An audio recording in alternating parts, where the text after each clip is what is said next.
welcome to Trending Now. You're here with me, Natalie Heng, and today we're going to talk about something that's long overdue in terms of a public conversation, and that's rape culture. We have with us Ian Yee from R.AGE, which is the youth section of Star 2, features Pull Out with a Star. So, yeah, just recently, I'm pretty sure everyone will know about the report of a 15-year-old girl being gang raped by 38 men. That's right. So, why do you think these things happen? Rape culture in Malaysia, is it related to misogyny? That's right. I think you hit the nail on the head right there.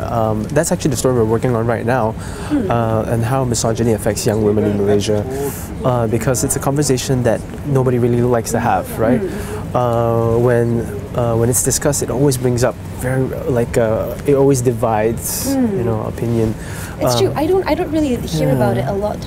Talked about in the media a lot. In R.AGE, have you ever covered this before? And what do you think has brought this up now? Like, why are you covering this now? It's true. I think this is the first time we're actually covering misogyny, the misogynistic culture that we live in. The first time we're doing a story on that. We've done more niche issues before, like relationship abuse, things like that.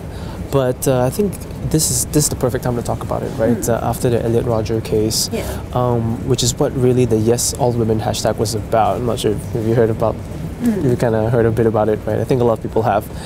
The idea is that all women have experienced it before. Misogyny in the workplace, on the streets, whether even at home.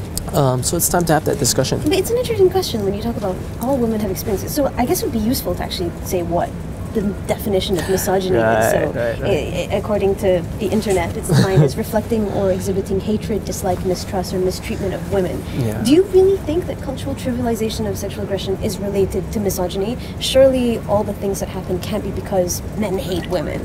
Yeah, we were struggling with that with our story as well, to a certain extent. We were trying to define this because misogyny, it almost has this kind of it's this connotation that is almost pathological, right? If you're a misogynist, there's something wrong with you. It's like a misanthrope, you hate women. So clearly not all men are like that. Really? It's not a endemic issue, right? But I think, having said that, we still live in a culture that is misogynistic in nature, if you know what I mean. So we're not saying that there are misogynists roaming freely everywhere, right? Like, growing up, amongst your guy friends and circles, how much are sexual issues trivialized amongst guys? Exactly, that's the thing, right? We actually grew up with it in terms you really got that right. Like when you're with guys, like in college, you always talk about, oh, I slept with that chick, and things like that. That's an objectifying of women, that feeds into this misogynistic culture we have. So you're not a misogynist per se for saying that. You don't hate women. But what you're saying is misogynistic in nature. You're putting down women, you're objectifying them, and that leads do you think that to this bigger is issues. a Malaysian issue? Because I mean, just to quote a couple of things, it's been going crazy in the media, like in the UK and America, for example. According to, I think it was Huffington Post, 20 to 25% of women and 3% of men will experience attempted or completed sexual assault in college. There's a really good example of the Durham Rugby Club, which is in England, where they were reprimanded last fall for playing "It's Not Rape If" drinking games on campus. So clearly this isn't an issue just in Malaysia. That's just the most ridiculous thing ever. Do you think there's anything different about how it happens in Malaysia?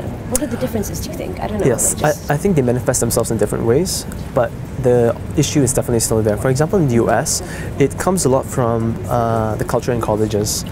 There is, the statistic there, if you put it in context, it's actually 1 in 5 women who go to college in America will get sexually assaulted.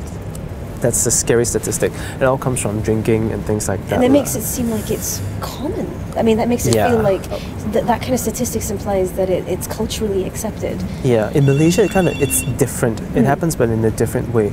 And I think mostly it comes from a lack of education. For example, R.AGE, we ran this, our own Malaysian version of Yes All Women. We're calling it All Malaysian Women. So just collecting stories from women about how they've experienced misogyny. And the first response most people get would be, no, men and women are treated differently, so there's no such thing as equality, but which of course is missing the point. It's not about being treated equally, but being treated fairly. That's really interesting. What is the hashtag, and if people want to find out more about this and read more about how R.AGE is covering it, where should they go? Just search up All Malaysian Women hashtag, and also you can go to our Twitter account at @the_star_R.AGE, and everything is right there. Be part of the conversation, guys. and that's trending for now.